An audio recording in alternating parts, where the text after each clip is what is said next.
Oh, hey guys, so today we are going to talk about one very important topic, and this is also quite a concern for many. So, have you eaten a meal and then after a while you suddenly felt like a balloon? Like more than food being there in your stomach, you felt like there is a lot of air, pretty much like a chips packet, where there is more air and less chips. And the funny thing is that this is something we all have experienced at some point. If you're still trying to understand what I'm trying to say, then I'm talking about bloating. So, what I'm going to do is I'm going to dive into this mystery of what are the ways to get rid of bloating. So it's high time you say goodbye to that balloon which you get after a meal. So here are some ways that you can follow to get rid of bloating. Number one is have foods that have a low FODMAP and not a high FODMAP.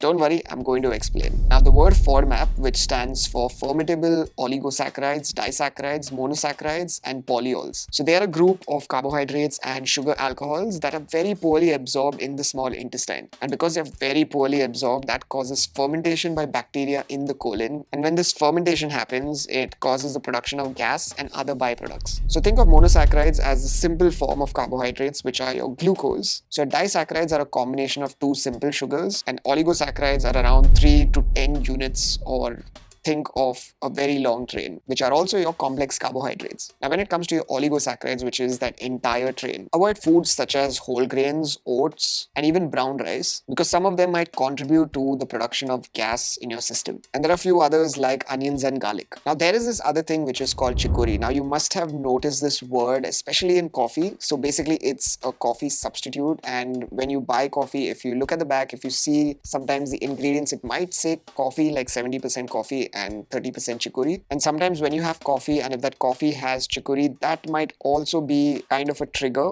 to your bloating. So it might not really be your coffee, but the chicory that's added into your coffee might be the problem. Then you also have something which is called as inulin, which is a soluble fiber that's found in the chicory plant root. And inulin is also used as a food additive. So that additive could also be pretty much like a trigger for your bloating. And then you have also your legumes such as your chickpeas, lentils, kidney beans, and even nuts like cashews and pistachios. Then you have your lactose containing foods, which are your disaccharides, which is your milk, yogurt, ghee, soft cheeses, and even ice cream. In fact, most people I know who have avoided or removed milk and dairy completely out of their diets have seen a massive reduction in their bloating. And most people will also see a big change the moment you stop these lactose containing foods. And now you have monosaccharides, which are those simple sugars. So your high fructose fruits like apples, pears, cherries, mangoes, watermelon, and even honey. Now they can cause bloating because they have a high fructose to glucose ratio. And the thing with simple sugars is that they have something that's called the osmotic effect, meaning that they draw a lot of water into the digestive tract. And this whole increased fluid content in that whole intestinal tract just makes the body feel even more bloated. Now sugar can contribute to gas production and bloating, especially in individuals who have irritable bowel syndrome or IBS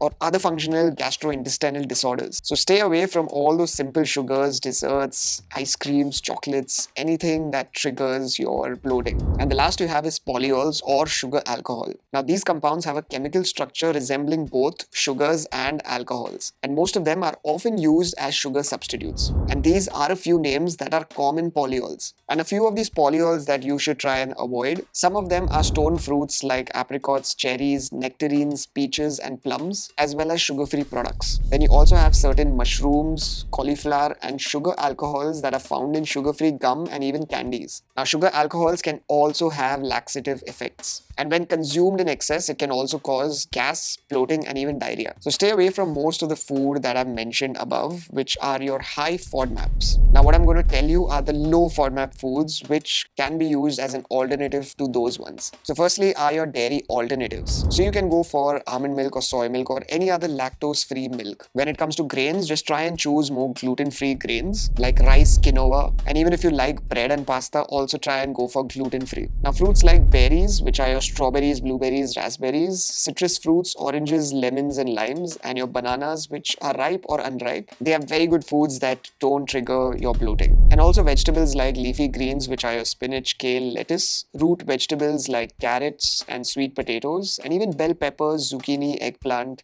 and cucumber. And when it comes to your nuts and seeds, then almonds, which you should try and have in moderation. And you also have sunflower and pumpkin seeds. Now, when it comes to fats and oils, most of the fats and oils don't really trigger it as much, but it's best to stick with olive oil, coconut oil, or canola oil. Now, the second thing that you really need to do is figure out what foods that trigger your bloating. Now, grab a notebook and start jotting down everything that you eat and drink each day. And what you have to do is try to figure out what meals that you've had have made you ended up feeling bloated. Now, think of this as creating your food adventure log, and at the same time, you're also a detective. Now, once you have figured out that food, then you slowly start eliminating one by one out of your diet. But what you majorly have to do is you have to test and try these foods and then figure out is if that specific food is causing your bloating. Now, let's say you're having a burrito bowl which has many things in it. Now, if you've consumed that meal and you felt bloated, then you have to start figuring out and start eliminating one by one the ingredients in it to understand that which one of them is triggering your bloating, and write that entire thing down in your notebook, and also make sure that you look for those very strong patterns. For me, whenever I had a pizza, I always felt like I was bloated. Then I wanted to figure out what is exactly causing the bloating. Is it the cheese? Is it the bread? Is it the toppings that I've put? So what I would do is I would try and add and remove ingredients and check if my bloating is still there and what the pattern is like. And eventually I realized it's the processed flour that is basically causing or triggering my bloating. Now, all of this I didn't figure out immediately. It took me a while. So it's going to be the very same with you. You're going to take some time to try and figure out what are these trigger ingredients or trigger foods, and eventually you will start understanding them. And the moment you know what are your trigger foods, that's when you start eliminating them. The next, what you need to watch is your salt intake and fried foods. Now, high sodium levels contribute to water retention and bloating, and most of these processed foods and packaged items that you get literally are filled with a lot of salt. Even your munchies like your nachos and your salted chips and even those packed biscuits, they all are very much high in salt. And many items that are not whole foods are prepared and preserved with a lot of salt. So try to reduce them as much as you can. Now, fried foods also cause bloating because they are very high in fat, which can slow down digestion and make you feel full. And fried foods eventually lead to a lot of gas production is because they contain a lot of salt in them, which means a lot of water retention. And plus they have tons of preservatives in them, which are very difficult to segregate and figure out what exactly is causing your bloating. So try to stay away from all these packaged items and rather go for much healthier options. Now, the next thing is to chew your food slowly. Now, I know this might sound very odd, but let's try and keep it simple. In fact, my mom used to always tell me that chew your food slowly. And there is quite some truth in that. The thing is that digestion first begins in your mouth. Chewing your food well breaks it into smaller pieces, making it easier for your stomach and intestines to digest. Chewing also triggers your saliva, which has enzymes that start breaking down your food in the mouth, supporting digestion. And nowadays, most people eat food really fast. And what happens when you eat food really fast is that you end up swallowing a lot of air. So when you chew slowly, it reduces the chances of you swallowing air. Also, it does one more very important thing is that it prevents you from overeating, which is also one of the major causes of bloating. So chew your food slowly and be more mindful when you're eating your food. Try to focus more on the food and not watch something while you eat food, because most of the time when you're watching something while eating food, you don't end up noticing the speed you're eating at and you don't really chew properly. So many a times you're just swallowing air during that time, which creates those air gaps. Now, the next thing is to cut back on alcohol and even carbonated drinks. Now, carbonated drinks or your aerated drinks can add excess air into your digestive system. So what you can do is just say goodbye to all those aerated drinks.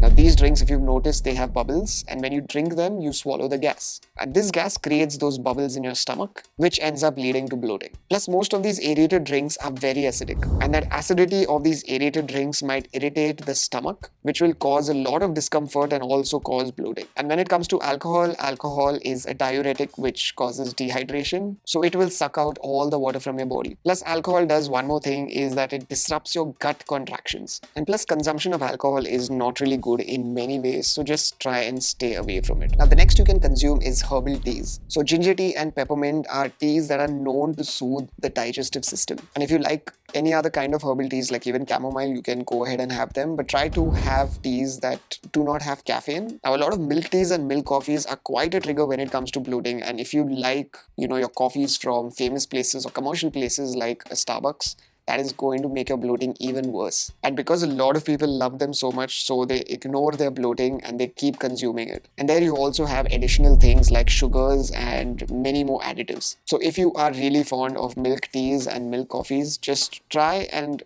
reduce them or try and eliminate them altogether, because they are a big factor when it comes to bloating.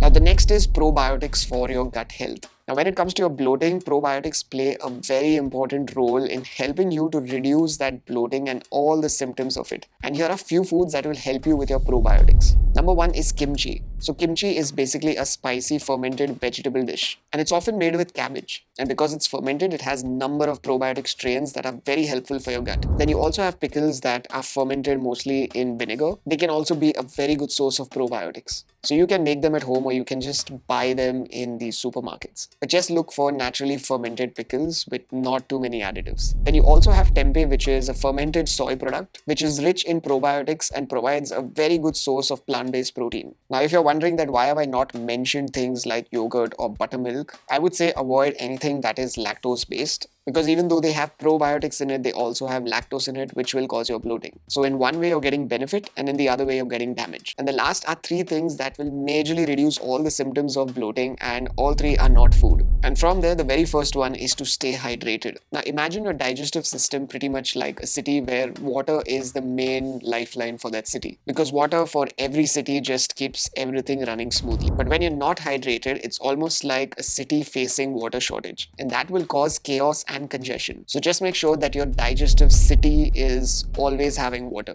It thrives on water, so try and stay as hydrated as you can, because water in your system is needed for many processes, like for food. It prevents your constipation and it maintains a proper balance. And you and I are 70% water, so just make sure that you hydrate yourself, don't overhydrate, and don't dehydrate yourself. The second thing is exercise. Now, if you move your body, especially if you're walking or jogging, it helps release trapped gas in your digestive system, and it provides relief from bloating. So try and exercise at least 30 minutes or more every day, because regular exercise will regulate your bowel movements, reducing the chances of constipation, which also helps you balance those fluids and prevents water retention that leads to bloating. And the last is stress. Now, when you are stressed, whether you're stressed in work or even if it's a relationship or anything, your body goes into something which is called the fight and flight response. And when your body goes in that, it releases a hormone called cortisol, which is a stress hormone. And during that time, your all non-essential functions are completely stopped, like your absorption and even your digestion is suppressed. And that makes you feel bloated because now your food is digesting very slowly. And also when stressed, what most people do is they start